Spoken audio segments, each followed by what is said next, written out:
Hi everyone, welcome to my video on 5 helpful tips for new kitten owners. Now of course these tips will also be useful to anyone bringing an adult cat into their household, but we're really going to focus on kittens for today. Sir Lancelot here is definitely not a kitten, but he's a wise old cat who's been living in a veterinary hospital for over 12 years, so he's seen it all. If you guys are interested in his life story, there's a link to a video about the life of Sir Lancelot in the description below. But he's just full of really helpful advice. Of course, I'm not going to be able to cover everything you need to know as a new cat parent in a short YouTube video. Normally, when people bring kittens to me, we have at least 3 consultations that are 40 minutes each, during which I cover most of the material. But luckily for you guys who can bring your kittens to me, I am putting out an online course that's going to be available later this spring, which covers everything you need to know to be a cat parent like a pro. It's basically going to be a feline user's manual. In that course, we're going to cover everything from choosing the right cat for your home and preparing to welcome a cat into your household to setting them up for success well into their senior years. So I hope you guys will check it out. And in preparation for the course, we're actually doing a series of live seminars during which I'll present the course material in a live and interactive session and answer your questions. So please check out the video description below for a link where you can go and sign up for these seminars. And I do hope you guys will join me there, because I think we can all work a little bit harder on being really good cat parents. The first tip I'm going to give you guys is that vaccines are important, but vaccines do not equal vet visits. Traditionally, veterinarians always talk about our regular health checks as vaccine appointments, but we do this just so people don't get confused about what's happening during them. But it's important to realize that a vaccination is an important part of a physical exam, but a physical exam is not just a vaccination. When you get a new kitten, you will have to do 3 visits that are called kitten vaccine visits. But what they really are is health checks to make sure your kitten is healthy and is growing appropriately, just as you would for a little human child. You got to take them to the doctor once in a while and make sure they're growing well, check for congenital abnormalities, and deal with all the juvenile health issues that arise. We synchronize these to the timing of the 3 kitten vaccines, but it's not just about vaccines. As a side note for that, it's important to know that vaccinations given prior to 8 weeks of age don't do anything for the kitten. Let me explain. A lot of breeders will give kittens vaccines at 6 or 7 weeks. I have no idea why they do this. It's just probably some marketing form. I have absolutely no idea why it's done. But it is absolutely useless to the kitten themselves. The goal of a vaccination is to create an active immune response in the patient that protects them from disease. All of us mammals, so all of you who haven't hatched from an egg, inherits antibodies from their mom, from the milk they drink. And these antibodies protect babies and kittens in the first few weeks of their life while their own immune system develops. Now, these maternal antibodies tend to wane over time, and usually they disappear around 8 weeks of age. And it's not a coincidence that that's when we do our first vaccine. Because if you do your first vaccine before the maternal antibodies have waned, it just gets absorbed by the maternal antibodies, and the kitten's own immune system doesn't develop an immune response. So it's a complete waste of time and effort. In fact, even often the first vaccine at 8 weeks in some kittens will still get partially absorbed by the residual maternal antibodies, which is why we do 3 vaccines, to ensure that we have multiple rounds of vaccines that the kitten's immune system is exposed to so it can build its own robust response. The second tip I'm going to share with you guys is also a health-related issue, and this is kind of a gross but also important one. All kittens have worms. Rule of thumb, treat every new kitten as a little worm factory. The reason behind this is because kittens do have a very high incidence of gastrointestinal parasites, which of course isn't just worms. It can also be single-celled things like Giardia. And they can get infected from their mom, they get infected from the environment because their immune system isn't that active. They can also self-reinfect. So typically, if you get your kitten from a reputable breeder or a rescue society, they will have been dewormed at least once in their life, but they should still be treated as if they have worms, which means that regular deworming or screening for parasites using fecal samples is going to be a part of your initial 3 kitten visits. And again, there's a reason why we do those 3 visits for young cats. It's because you need multiple fecal samples or multiple treatments to clear all the gastrointestinal parasites. There are different strategies to manage internal parasites. My clinics, for example, use fecal flotations, so we screen for parasites. Other clinics just treat prophylactically every kitten they get. Sometimes you can combine the two. There's no right or wrong here. It's just different approaches. They'll be effective. They'll get the job done. But as long as you just realize that all of these little guys have gastrointestinal parasites until proven otherwise. And this is not a big deal if the kitten's healthy and everybody in your house is an adult. But you know what? If you have kids in the house, or if you have people who are immunocompromised in your house, then it becomes really important to do meticulous parasite control. And here's a bonus tip on this topic. If you have a kitten who's really, really good, just really quiet, really, really sleeps a lot, really good kitten, you should be worried. Whenever somebody says that to me, when they say, oh, this puppy or this kitten's been really, really good, I'm just like, all right, time to roll up my sleeves and be a doctor. Because most of the time, those kittens and puppies have something wrong with them, typically a heavy parasite burden. Really, a kitten should be a pain in the butt. They should be rambunctious, you should be getting into trouble, they should be an absolute terror. So if your kitten's being really good, definitely check for worms. And definitely, as a veterinarian, that should be a big red flag for you to be like, all right, I need to pay attention to this one. That's right, Lance. Got to pay attention. Tip number 3, find a veterinarian ahead of time. And more importantly, try to find a good, competent veterinarian. So most people don't really look for a vet until after they've gotten a kitten or a cat. And most people just go to the nearest vet to their house. 70% of people, according to the studies that have been done, just pick a veterinarian based on geographic proximity, meaning they just go to the vet that's closest to their house. Now, this is the worst way to pick a doctor.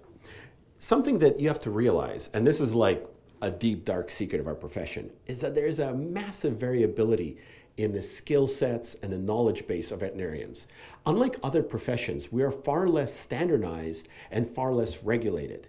Unlike human doctors or dentists, we don't have a government agency, at least not in any country I've ever worked in or been aware of, that regulates veterinarians. We're a self-regulated profession.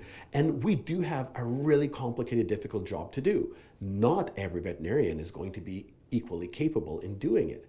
So it's important for you guys to look around your city and try to find a veterinarian that's gonna take good care of you. And of course, there's another challenge there because veterinarians are kind of unique in the fact that our patients are animals, whereas our clients are you guys. And you have no idea what happens to your pet when it goes to the back of a vet hospital. And you have no idea if what happens to your pet is done well and is the correct thing or not. So you have to really trust your vet. How do you do that? Well, that could be a whole series of videos on its own. And I might tackle this topic at some time in the future. But for now, what I'm going to suggest is that you talk to your friends.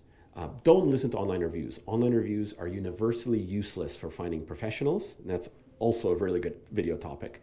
But talk to your friends, talk to people that you know who have pets, and ask them who their veterinarian is. And then go to the vet clinics and ask to see the facility.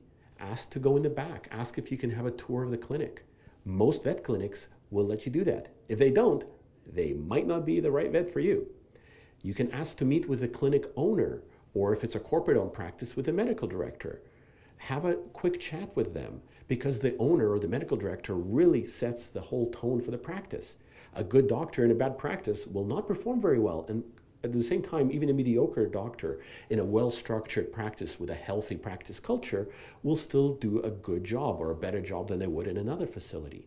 So try to get to know the facility and who runs it more than just meeting a veterinarian or meeting a doctor or just picking somebody close to your house. This is a topic on which I could talk for hours, but I'm going to give you guys one more tip that I think everybody will find immediately useful and helpful and is really simple to do. What you want to do is talk to a vet and make sure that they take the time to talk back to you. At the end of the day, a veterinarian has to be responsible for educating their clients, helping you make informed, rational decisions about your pet. If your vet doesn't take the time to talk to you and to explain things to you, then they're not going to be a vet who's going to be helpful to you, regardless of how clever or kind or nice or friendly they are. Because remember, a vet doesn't need to be your friend. A vet is your pet's doctor, and they need to care enough about your pet's welfare and care enough about you to take the time to help you. Any veterinarian who can pronounce the words, "your pet needs blood work and x-rays," can make a living as a vet. But not every veterinarian can interpret that blood work, interpret that x-ray, explain to you what they mean, and help you make decisions based on them. So look for somebody who takes the time and who puts in the effort to communicate with you. Another tip I'm going to offer you guys is to not go to the vet recommended by your breeder or the animal rescue if you end up getting a pet from a breeder or an animal rescue. The reason for that is because the vet clinics that tend to work with rescues and work with breeders tend to function on a low quality service, high volume model. And it's very rare for really good doctors to work in practices like that, which is, I know it's a statement that might ruffle a few feathers, and it obviously is not going to be universally applied, but on average, clinics that work with breeders and clinics that work with rescues in exchange for the breeder or the rescue recommending that newly adopted or bought animals go to them tend not to be high quality, high-end facilities and to be like low service, high volume facilities. So personally, I recommend using the tips I provide in this video as well as your own personal judgment to find a veterinary facility and the veterinarians that you're going to be comfortable working with into the long term, taking care of your pet for the rest of its life. Another thing to look for when you're picking a vet clinic is to make sure you're not going to a place that offers really cheap exams or offers discounts. There's a very clear rationale for this. And I say this as a guy who owns multiple vet hospitals, has bought veterinary clinics, has worked in the industry for his entire adult life, which is quite a few years by this point. I guarantee you 100%, if you go to a clinic that has cheap exams or offers discounts, you will spend far more money than if you go to a really expensive clinic. And there's a reason for this. That's because clinics that offer cheap or discount examinations make their money on the back end. They're never ever run at a loss, but they make their money at the back end, and often they make way more money than a clinic that offers high level service. And the mechanics behind this are a bit intricate, but I 100% guarantee you that if you go to a discount practice or if you go to a clinic that's offering like $30 examinations when everybody else in your area offers $90 examinations, you will spend thousands of dollars more on your pet's health care than you would if you went to one of the more expensive upfront clinics. And there's a really good reason behind that is because they make the money on the back end essentially by doing a bunch of stuff that your pet doesn't need. Also, the care in those places tends to be very, very low, which leads to complications and way longer treatment times. Anyways, this could be a whole separate video topic, but avoid discount veterinary hospitals. There's no such thing as a free ride. And if you think you can't afford a vet exam, then you definitely cannot afford the complications that come from taking your pet to a discount clinic. The caveat to this rule are veterinary facilities operated by well-respected and well-established animal rescues like the American SPCA or the Humane Society, which do offer financial assistance to pet owners. But that is definitely the exclusion. They're not private vet practices. They're non-for-profits. Very different beast. The fourth tip I'm going to offer you guys is to get all of your kitten supplies well in advance before getting your kitten. So I'm going to have a little checklist of things that you should have ready before you get your kitten into your house. And they are, you want to get some kitten food. Don't feed your kittens adult food. Kitten food up until they're 12 months old. There's lots of good reasons for this. Again, this could be the whole topic of a separate video. But get some kitten food and make sure you can feed it separately to your kitten from your adult cat if you have an adult cat in the house. And again, we're going to cover some tips how to do that in the course, as well as probably some future videos I put out. So kitten food, super important. Make sure there's a cat food dish. You don't want cats sharing a dish if you have other cats. Get a water dish and consider getting a water fountain. You know, it's a good alternative to water dish. I like to have both because cats have their weird little preferences and it's nice to offer them options. You want to have litter boxes, and remember the right number of litter boxes to have is number of cats plus one. So if you're getting a kitten or an adult cat, get 2 litter boxes. If you already have 2 cats at home, you're getting a third one, make sure you have at least 4 litter boxes. This is super, super important for cats to be happy. Have multiple litter boxes. The exception to that, if you get one of these new fancy robotic self-cleaning litter boxes, those maybe cut down on the number of litter boxes you need to have by 1 or 2, but you should still have some options. I like to offer kittens at least one fresh litter box that's not being used by anyone else. Of course, let's not forget cat toys. You do want to get a variety of toys for your new little guy. And cats, just like us, have preferences as to what they want to play with and what kind of things they like to chase. In the wild, kittens tend to learn from their mother what her preferred prey type is, and they often follow the mom's footsteps and hunt whatever the mom hunts. But when they live with us and we're their mom, we just have to try a variety of cat toys, and they will be more excited by some toys more than others. So for example, there are crinkly things, there are soft mouse or fish-shaped things, there's things on a rope. One of my favorite things to do with my cats is to get basically what looks like a little fishing rod with a toy in the end. Those are fantastic for making your cat run around more than you run around while playing with them. So make sure you get a variety of cat toys, and then you can learn which ones your new cat prefers and then get more of those. Always make sure they have lots of cat toys available. And just as a little extra tip, have a toy rotation. So once you figure out what kind of toys they like, have like 4 or 5 of them, and then maybe have 2 out at a time and the rest in a drawer somewhere, and every week or 2 switch them around. It'll be like your cat getting a new toy every couple of weeks. They'll be way more excited and way more engaged in play behavior. And then of course, don't forget to use them, because kittens need lots of playtime because they have lots of energy to use up, lots of exuberance. And now if you have a short-haired cat, brushes are kind of optional, although there's still a really nice way to connect with your cat, a chance to like groom them and brush them, and it still reduces the amount of dust bunnies in your house. But of course, if you have a long-haired cat like Sir Lancelot here, all of this doesn't happen by accident. This requires meticulous grooming. And cats are very good at cleaning themselves, but let's face it, the long-haired cat breeds are not a natural product of evolution. They're a result of human breeding, and therefore cats aren't completely equipped to take care of themselves when they're a long-haired breed. They probably need some help from you, so make sure you have lots of brushes and you start grooming your cats early, particularly if you have a long-haired breed.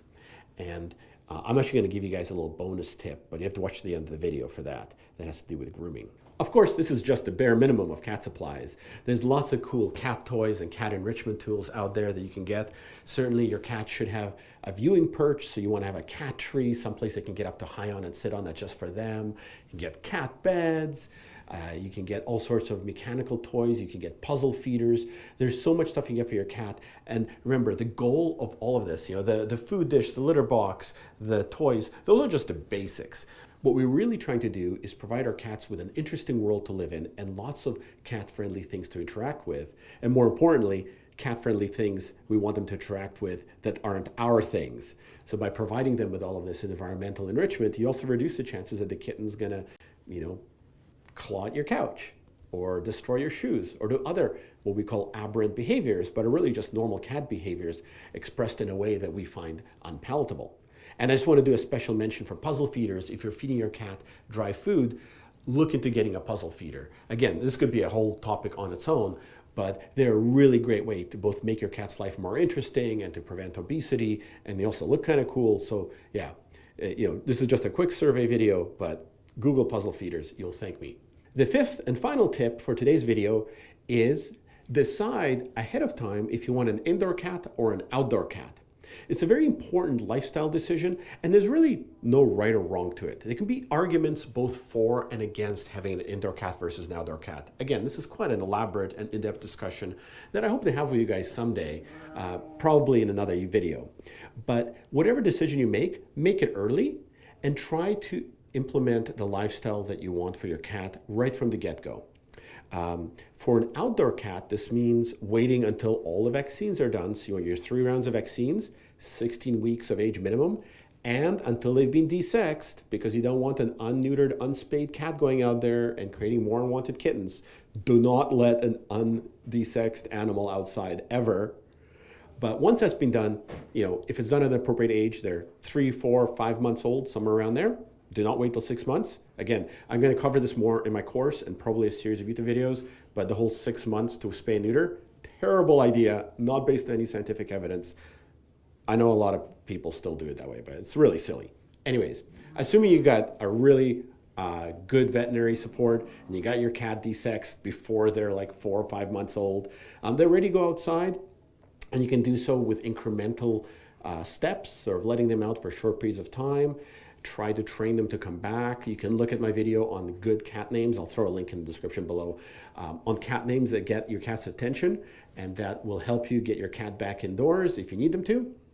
But do try to introduce cats to the outdoor lifestyle early. We have studies that were published in, I think it was in the Veterinary Emergency Medicine Journal, looking at age distribution of cats who get hit by cars. And of course, there's a very strong prevalence for 1 and 2-year-old cats to get hit by cars. And once they get past that age, they very rarely get hit by cars. And that just means there's a learning curve. So you want your cat to go through that learning curve when they're young and healthy and spry, not when they're older. So if you try to introduce a cat who's like 8 or 9 years old to the outdoors, they have a much higher chance of either getting eaten by a predator or getting hit by a car or running into some other strife, because they don't quite have that young cat energy and are still in the learning process. So it's a decision best made early. Conversely, if you decide to have an indoor cat, it's really important that their environment is rich and fun and really provides them with lots of opportunities to explore and hunt and just express all those normal cat behaviors. Because if a cat can express their natural behaviors indoors, they're going to be just as happy as a cat who's outdoors. But you do have to usually put in some work. And there's so much you can do to make your home more cat friendly. Rather than go into it in depth here, what I'm going to tell you is to go to a website called the Indoor Cat Initiative. It is run by the Ohio State University Veterinary School, and it is an amazing resource for all cat parents, but particularly ones whose cats live indoors. And it's full of wonderful ideas on how to set up your house to make it more interesting for cats, games you can play with your cats, toy rotations, toy selection, just absolutely everything you need to know to make your indoor cat's life as rich and variable and fun as it can be. So please go check them out. You can just Google Indoor Cat Initiative, run by the Ohio State University. Highly recommended for any parents of indoor cats. So that brings our little video to a close. Bonus tip for you guys, just to wrap up the video, accept sleep deprivation. Because if you get a kitten into your life, there will be several months when that thing is tearing around your house and putting up a ruckus at 3 in the morning.